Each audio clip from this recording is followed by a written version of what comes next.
Chris the other day what he thought of the season. So what did you think of the season as a whole? Listen, anytime you're having your end of season press conference before the playoffs start, there's something missing, clearly. And I think it's important for us to kind of keep that perspective, even in a year where, certainly externally, I don't think people expected that of us, and even internally, our priorities were more kind of laying a foundation for future success. And on that side of it, I'm really proud of a lot that we accomplished. On the surface at the major league level, really thrilled with the big league staff and what happened up here. There was a ton of development. Some of the results of that you saw, very clearly. Joey Gallo, a great example of that. Some of it took a lot longer and was kind of, just such a real credit to Chris and his staff as far as even when there were some speed bumps or a little bit of resistance along the way or the message didn't take instantly with certain guys. They were creative. They took another approach. They were patient. They showed real feel for how to get buy-in up and down throughout the club. And from that regard, I think we're in a much better position going forward because I think we're going to be able to hit the ground running here really this week from a planning standpoint for next year, and then certainly, throughout the off season with the development that'll happen, at the big league level, and then into camp next year. I think the work that these guys put in this year will has put us in a better position for that to take place. I thought we saw some guys really step forward and make clear kind of that there are certain spots. Lance Lynn, obvious one that feel really good about moving forward.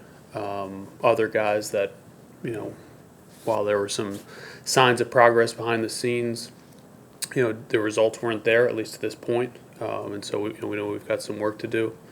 But all in all, again, with the caveat that we want to be playing right now and prepping an advanced meeting for a postseason game.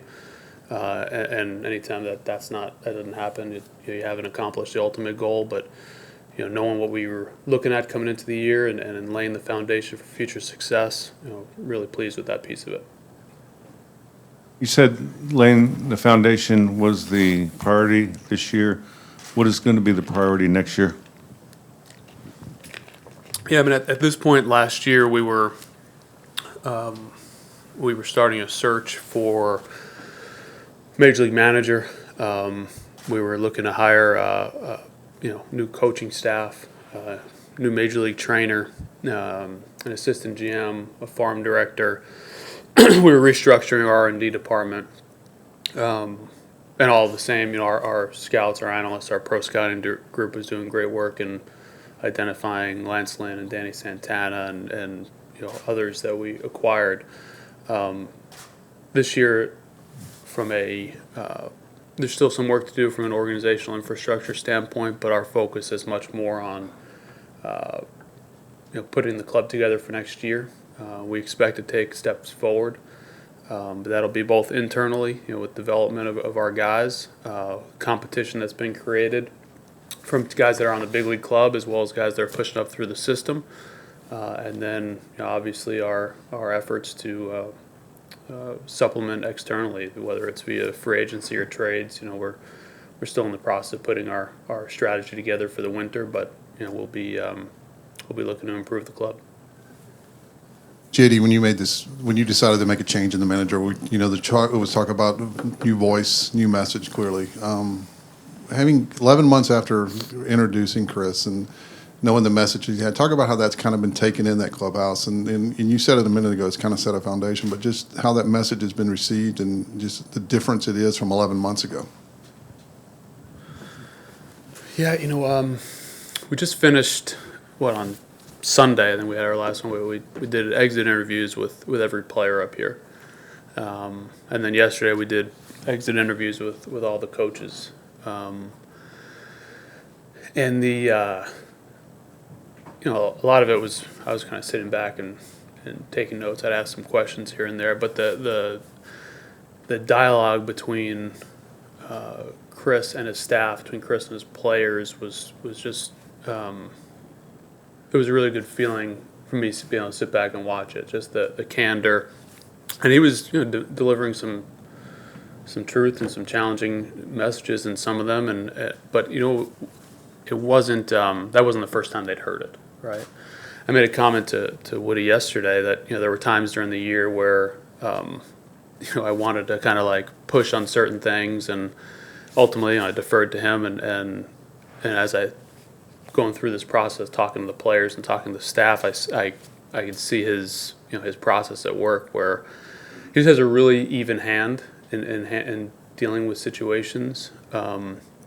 There's urgency. I mean, I would see after games he'd be whether not necessarily with a win or a loss, but there would be things that he would want to address, but there was he would talk to his staff or talk to different people, and there was a real kind of measured approach, and he was always kind of playing the long game, where he knew that he was going to need at some point to to push harder, and there were times where he did right away, and times where he felt like I've got to I've got to let this one go for a little while or deal with it at a less emotional point.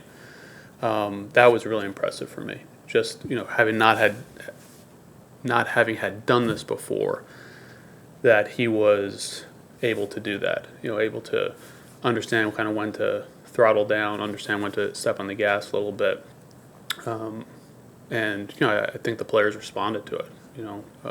Some bought in right away last winter. Some bought in in spring training. Some was more recent here during the season. Everybody kind of goes at their own pace, but I think his style resonated with the guys, and I think it will lead to a lot of good things for us. John, now that you guys went through the process of redoing a lot of things with your organization, when do you feel like the results for a competitive sort of playoff caliber team should come? Do you have a timeline for something like that? Yeah, it's a great question, Mac. Last winter when we had our organizational meetings before spring training, we talked about very loosely. We talked about 2019, that we weren't going to set any limits on the club. That obviously we would have loved to have been ahead of schedule. And I think for the first half of the season, the players, staff, they kept us in it. It was a lot of fun, and our fans felt the same way. Ultimately, we weren't good enough yet this year. But we talked at that same time about 2020 with the new stadium and some additional resources that we thought we could take a real step. And certainly every year after that, we think it's the expectation is for us to contend. So that's kind of where we are. I use that term, taking steps, because I think it's really really challenging to sit here and say, like, identify a year, circle it on the calendar. We want to get better, and I hope it's I hope the efforts of everybody in the organization enable us to be sitting here talking about postseason baseball next year. I'm not going to sit here and guarantee anything, because we got a lot of work to do before then. John, at this point, I know you've got the entire offseason to kind of go, but usually at this point in time, teams have identified a payroll or a budget target or anything like that. What kind of instructions have you been given in terms of those additional resources going forward?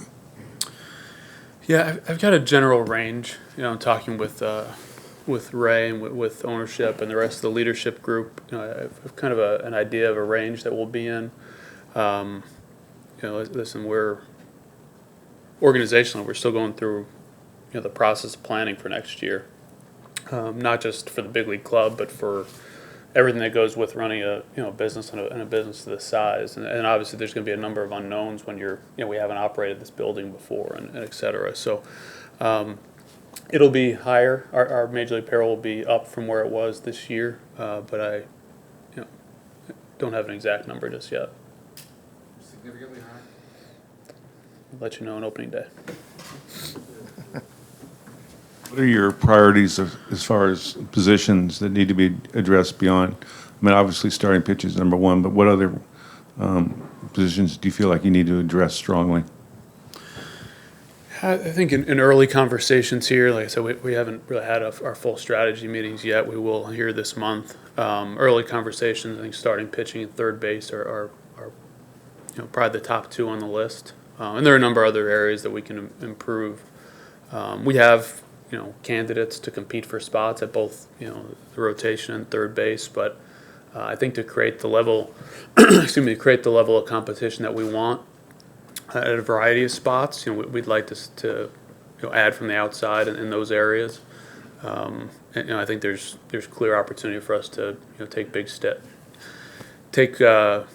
incremental improvements in those areas. There are other spots that we need to improve.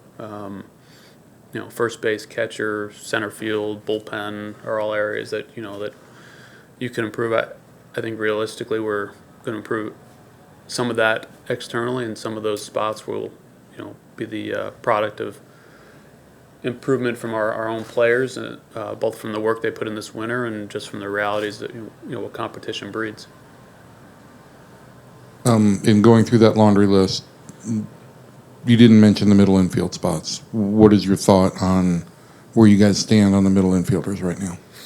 Yeah, kind of that for me falls in a category of we need, for us to win a championship, we need significantly better performance out of those spots, and that's just being honest. And I think we've been had very clear conversations with Elvis, with Rugi, and other guys competing for spots that they'll be the first to talk about it and first to understand kind of what needs to happen.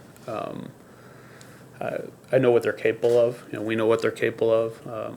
Really felt like the last stretch of the season, there was, forget about the results on the field, there was a lot more kind of understanding what they need to do and buy into the way that we're looking to play and the way that we're looking to prepare, maybe a better way to put it.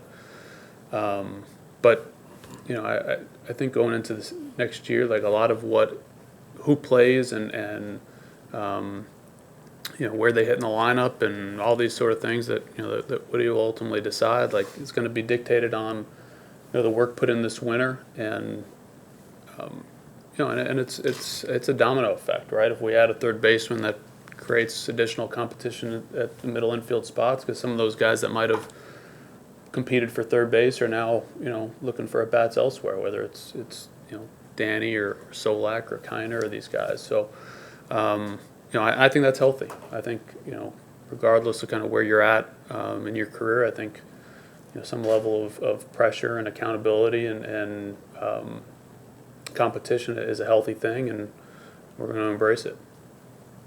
Chris, question for you. Hey, having finished your playing career not that long ago, and having played with a few of these guys and had a real good relationship with them, did that pose any kind of problems or challenges for you to manage this club the way you wanted to, because some of these guys had been peers at some point, and now there's a clear delineation there? Yeah, no, I don't think so. I mean, this is my 7th year coaching. I got into coaching first in Seattle. There's a couple guys on that team that I had actually played with, because I had played with Seattle not too long before that. So there's always been a line. There's always been a line drawn as a coach. So when I got into this job, it's a pretty easy transition. I'm actually probably harder on those guys than I am on the guys I haven't played with, because most of those guys kind of know what I'm about, know my expectations, from a cultural standpoint, from a gameplay standpoint. So no, I don't think it posed any problem. I think it actually really helped, because it's a lot of they knew what I was as a teammate, and now they see the way I lead as a manager. It's similar. I haven't changed who I am, and they know that. They know that obviously there is a line drawn. When I do coach, I actually was coaching in LA when we signed Jesse. We traded for Jesse Chavez, and that was a different, because we had just played together 2 or 3 years earlier. So he had kind of seen the difference, obviously, when that line is kind of drawn. But those guys actually were some of my biggest drivers for what I was trying to do in the clubhouse, and they really helped a lot. John, do you guys have to trade from the left-handed hitting corner outfielder pool to make the roster work better? I don't know if we have to trade from it necessarily, but I mean, when everyone's healthy, we have more left-handed hitting corner guys than we have spots for. So I think it makes sense to look at it. In the past when we've engaged in those discussions, either some guys weren't established up here yet, and so there was less pressure, or we had maybe somebody was banged up at a certain point in time. But listen, we're going to definitely look at it this winter. I mean, I think it makes sense to. We've looked at it in the past, talked about it in July even a little bit, but I think this winter it probably does make sense to look at that because we've got other needs, and if we line up with somebody, if not, it'll be some competition, and we'll sort through it. John, you have Mike Minor and Lance Lynn in your rotation, and you have 3 other spots that are open. How many of those spots do you want to fill from outside, and how many do you want to leave for somebody inside? We haven't talked through that enough for me to give you whether it's 1 or 2 or 3. I do want to create some competition amongst that young group of starters, where the more we supplement from the outside, 1, the more time we give those guys to develop. 2, the more I think we'll see the best out of them. So I would expect we'll add at least 1, if not more, kind of established starting pitchers. That'll be our goal going into the winter. But it's too early for me to say, whether that's 1 or multiple. What else? Stephen and Evan. Chris, I'll ask you this, and JD, I'd like to hear your response to this as well. I know you guys want to base on the whole season, and you want to still be playing. What was the significance, though, at the end of June of being over 10 games over 500 and basically being right there on top of the wild card, and to kind of get a glimpse of some of these guys on what's possible if we can sustain for a whole year? Yeah, I was really grateful that, not from a selfish standpoint, but from a team standpoint, that we had success early on. Just being in contention and, 10 games over 500, we go into that series against Tampa. I think that was the height of that. And, that series in Boston, when you can actually get a young group, we created a new philosophy, new culture. Some of these guys obviously been here, new expectations. But when you have that winning atmosphere and you get to play in important games like that, and we fought, man. We were right there. We had a really good series against Boston, and those are things that, as we move forward now, I've said this before, we got a little bit exposed, but for a number of different reasons. Not only just from a lack of experience standpoint, being able to sustain success is really hard in this game, from an individual standpoint and from a team standpoint. To be really good and to be really relevant for 162, I think that my past experiences kind of made me realize how hard it really is, and obviously, John, in this situation here, in 10 and 11, how hard it is to win, and I keep driving that home to our players, because sometimes as players they get, I wouldn't say complacent, but they get comfortable, and they get like, okay, this is it, I got it figured out. The second that a player tells me they got it figured out, I'm waiting for the fall, because I don't want that mentality. I want that mentality of just keep driving, keep pushing, even if we're the best. If we have the best team in baseball, I want us to keep driving and keep pushing, keep separating yourself, and that's where I look at next year, and I'm grateful that we were winning, but I didn't want to lose. I don't want to be sitting here right now, like John said, having a press conference. I want to have my hat and my uniform on, talking about who we're going to play in the postseason, and that will never stop. But our players need to understand there's a commitment every day that, and they did that. And I'm not trying to say that we didn't do that, but there's certain things we had to learn, and unfortunately we had to lose a little bit to learn it. And it was actually, I was grateful for both. The fact that we won and then the fact that we lost, because I don't want to be sitting here, but at the same time we learned a lot, and we better learn through loss. We better learn through failure. If we don't, we're not accomplishing anything. So I feel like our players did. There's a lot of exposure there for a while that we kept bringing it up, and I mean, the number of conversations now that I reflect back from spring training to now, I was like, wow, we did accomplish a lot in delivering a message, but we still got to keep going. You know what I mean? And these players understand that our expectation, my expectation, is to never quit. And so you look at what we went through this year, it was very, very necessary for a lot of these guys at the end of the year to finally okay, I get it, I understand it. And we can't lose that. The offseason is just an extension. A lot of these guys have to make serious gains in the offseason, for some physically, some mentally. There's a ton that has to go on. We don't just go home and, sit in front of the TV and watch football. We have to really think about some things that we need to improve on, and like I said, win the offseason so we can come back next year and hit the ground running. John, when you talk about the idea of competition, and you mentioned a couple names, guys who have played all over the field for you, but when I look at the organization, I look at the lower levels of the minor league. You guys had tremendous success, showed some real progress there. There still seems to be a little bit of a gap between guys who, outside of maybe the starting pitchers, who might create competition for other guys next year. And the question I guess I'm getting at is, how do you create that competition internally for some of those positions around the diamond? Not the pitching, but the position players.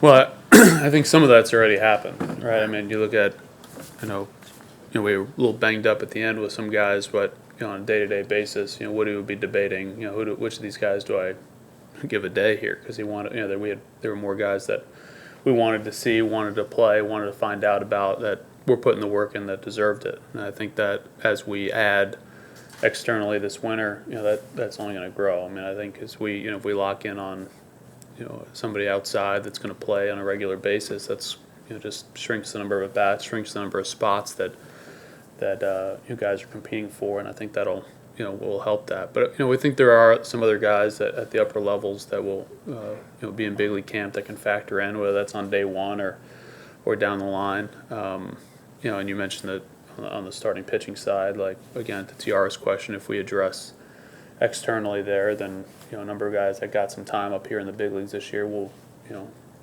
in a good scenario will be at AAA and competing for the next opportunity there as well.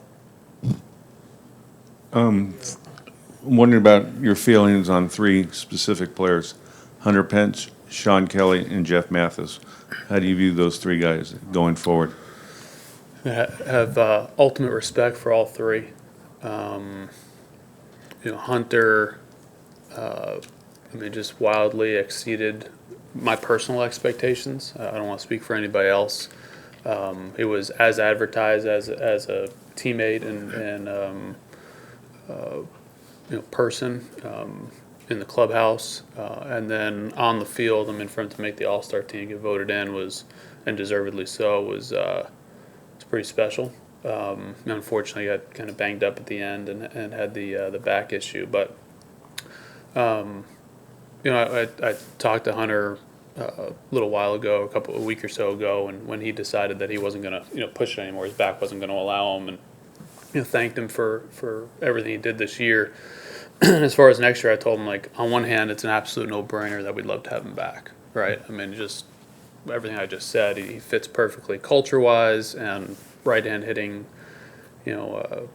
presence, and the things that we want to do from a hitting side and process side. He's all about them.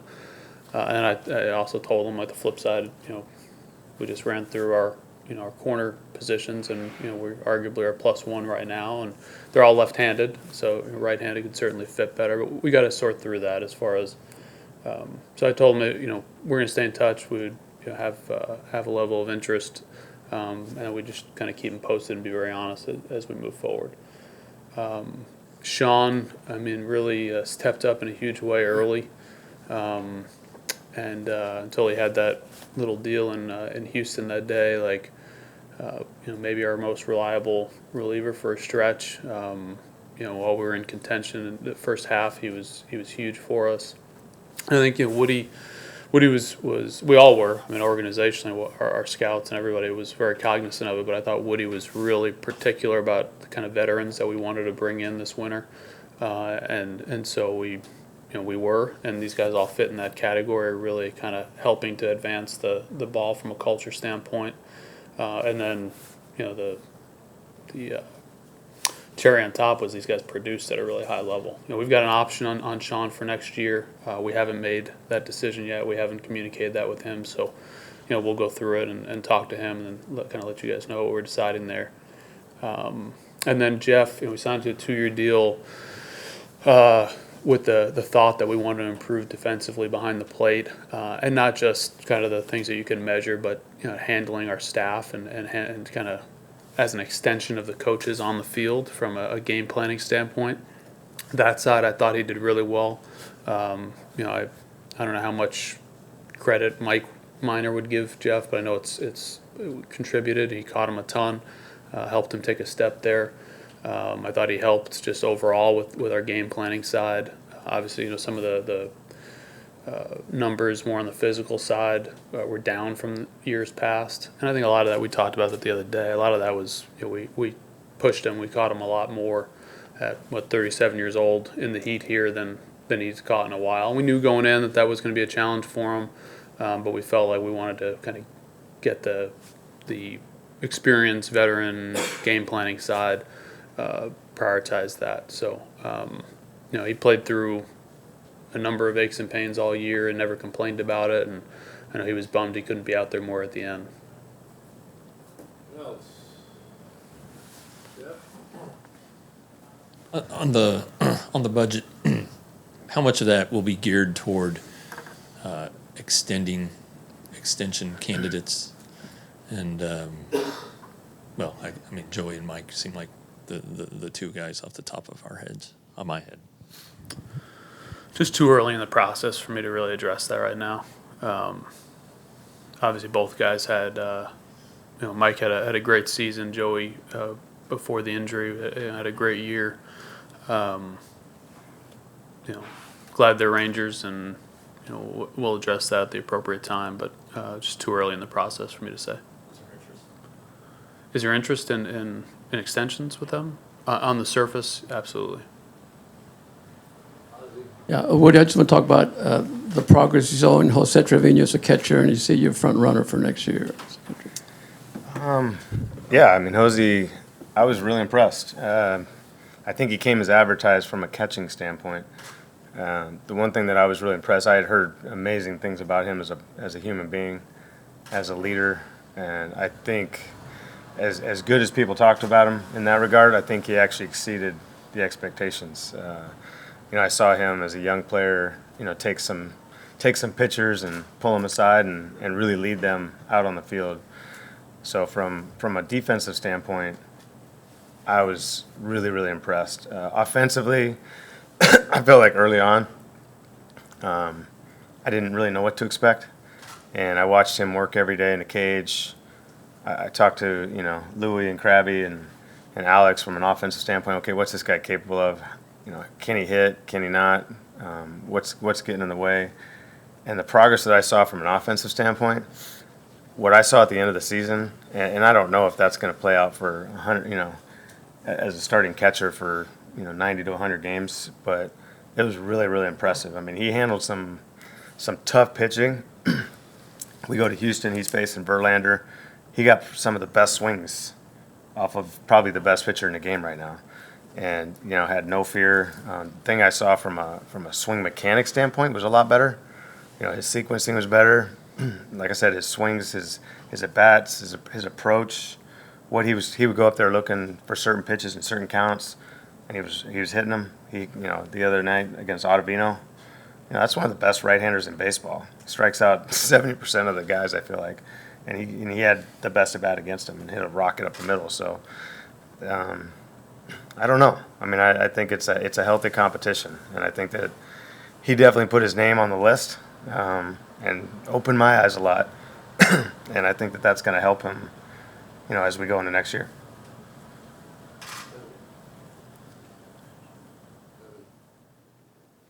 John, this question's for you, but I'm going to paraphrase Woody, so if I get this wrong, correct me. But Woody talked a little bit at the end of the season about the communication and the language and how you guys had presented information to the big league hitters and the idea of getting that across to the minor leaguers as well, right? How much of a focus, when you talk about infrastructure now, how much of a focus is the idea of kind of creating that collaborative language from the minor leagues to the major leagues with your hitters? And did you see that as any kind of an issue this year? I think that's our goal throughout. I mean, whether it's hitting or any area of the organization that you want. When guys get to the big leagues, you don't want them to have to learn anything new, whether it's terminology or techniques. There's enough on their plate when they get up here from a routine standpoint and the pressures of performance and on this stage and the first time dealing with media this size. I mean, all those sort of things that it's a huge part of our job to make it as seamless as possible. I think Woody and these guys had a ton on their plate this year, but I feel like the relationships between the big leagues and the minor leagues are probably as good as they've been in a while. We got a number of our guys from the minor leagues here today, literally here right now, and Mike and Corey and Matt, and then we've got our futures camp here, and that Woody and a number of our coaches are participating in, and it's a big focus for us, because we've got to get this group right. The group coming up through the system. I mean, that's as good as I put. We've got to get them right. We've got to get them ready to whatever role they're going to play. They've got to play it at a championship level, and so the more we can do from an education standpoint, preparation standpoint, this early stage of their career, getting them comfortable with everything that we're going to be focused on at the big league level. And I know that's what these guys are putting together here. We're playing TCU tonight, and they're basically going through it the same day that they would go through if they were here in the big leagues. And that's just one day, just one example, but it's there's been a lot of that throughout the system this year. With the exception of some of the injuries that we had early on, which was there's obviously a real challenge, especially on the pitching side. I think we got a ton accomplished this year. It's always about development, but we won with really young clubs throughout the system, and our staffs did really, really good jobs.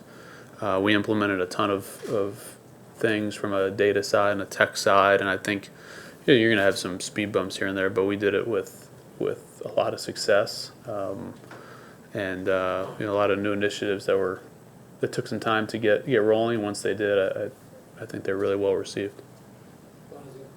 John, there's several major league manager vacancies.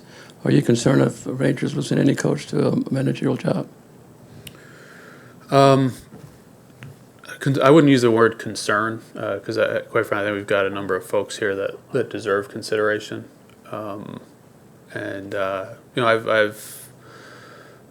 advocated for a couple guys already with some people that were kind of putting their lists together, and would continue to do so because we've got some really good people. Sometimes I think there's the reality is when you don't win, you're not playing the postseasons at the big league level.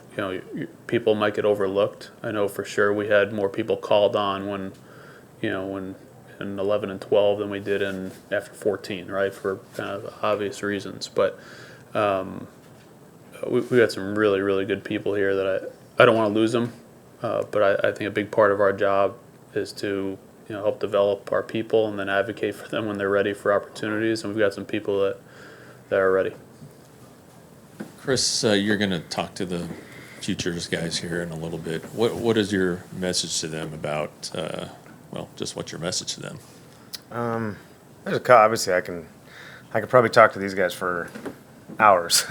Kind of like I talked to our big league ball club all year. So one thing I want to make sure that's clear is, my expectations and our expectations when they get here. I think that's, we want to create an understanding of when they're in the minor leagues, whether they're in A-ball, AA, or AAA, that, they know what to expect when they get here. And like having them run through basically a day with us talking to our, I know Louis talked to him. I know, Brett, all these guys have gone out of their way to kind of show these guys, what we do from a information standpoint.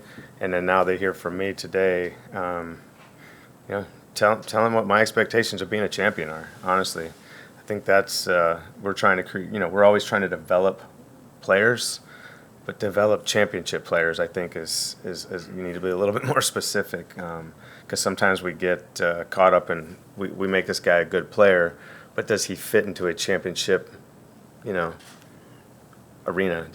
Can he go out and compete at a championship level, conduct himself as a champion in the clubhouse, and what are those expectations? And I think that I'm going to kind of hit on some of those, and they're our future. I mean, it's important. I sat and watched after our day game the other day. It was really cool for me to kind of sit and watch them play for 12 innings. I actually really enjoyed that, because those guys are going to be playing in our ballpark soon, and for me to kind of get my eyes on them, get to know them a little bit, give them a few high fives in the dugout was pretty cool. And I'm going to rely on these guys. These guys are, like I said, they're going to be contributors to us winning a championship someday. And I think it's important that they hear from me and hear that I'm watching. We're always watching, and we have really, really high expectations for them, but let them understand what those are.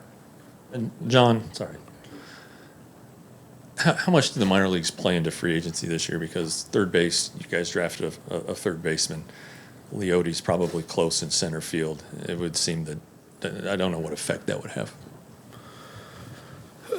It'll be a consideration. I mean, it's definitely something we're going to talk about from a standpoint of what are our options. Are you talking about what's the term of the contract, and when do we think we'll have internal championship? To Woody's point, like, are they talking about championship caliber players, or a prospect? But to the point that we feel like we have guys that can develop into championship caliber players, like, definitely consider the timing. And listen, sometimes it's has the opposite effect. Sometimes you can sign somebody or add somebody outside, and that creates depth internally, and whether that creates opportunity from a trade standpoint or creates competition.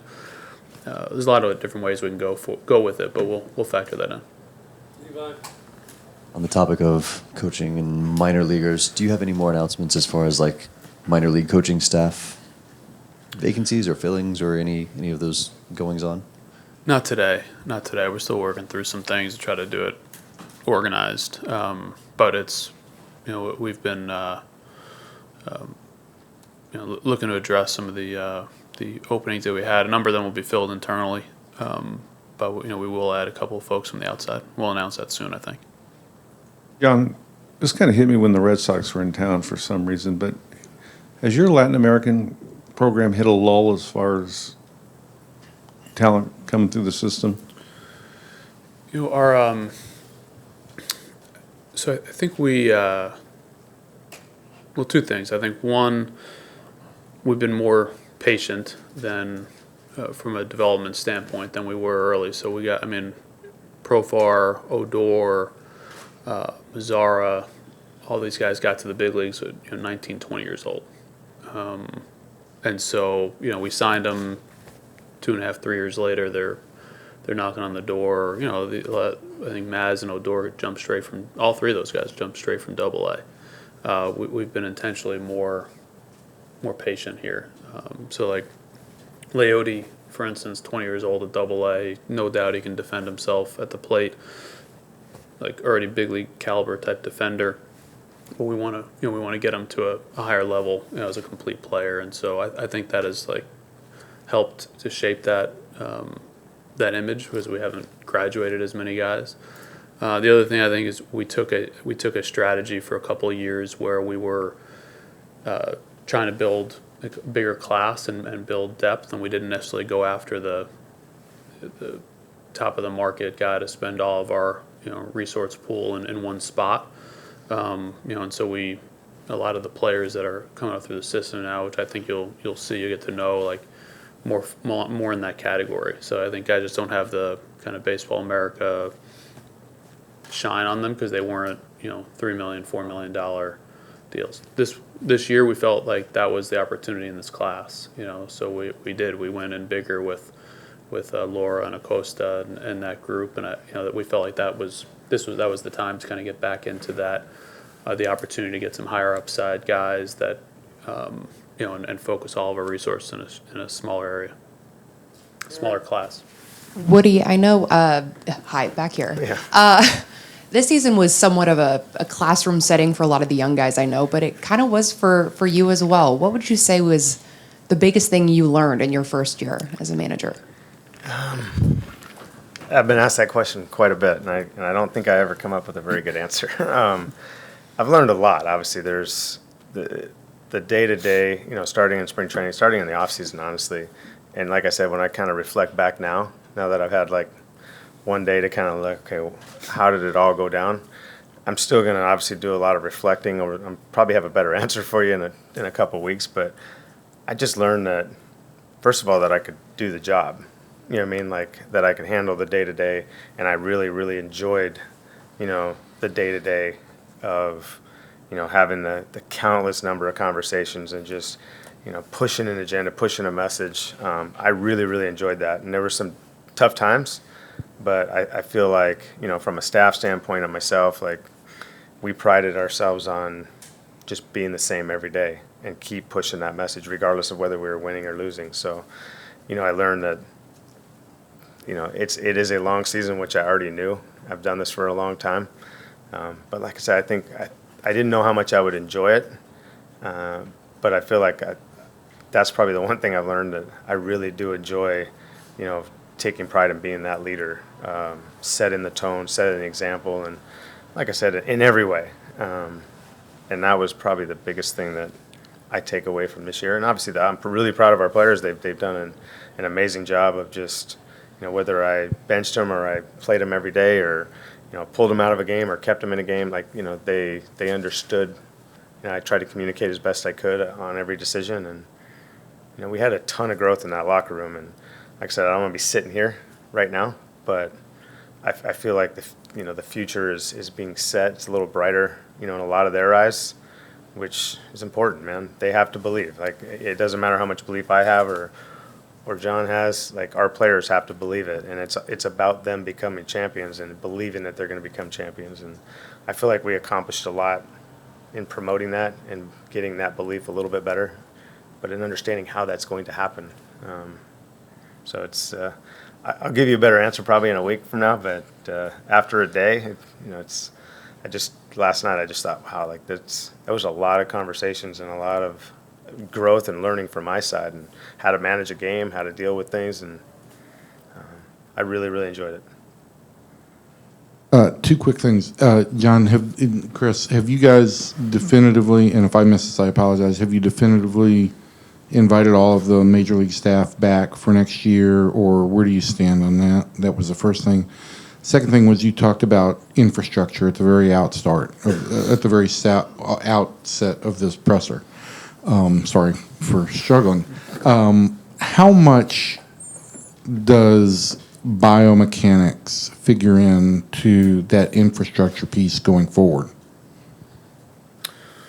First, on the staff, yes, everybody's invited back, and I expect to be back, barring to the other question about if somebody gets an opportunity elsewhere. But yeah, we're real happy with the work the staff's done, and we didn't feel there was any reason to make any changes there.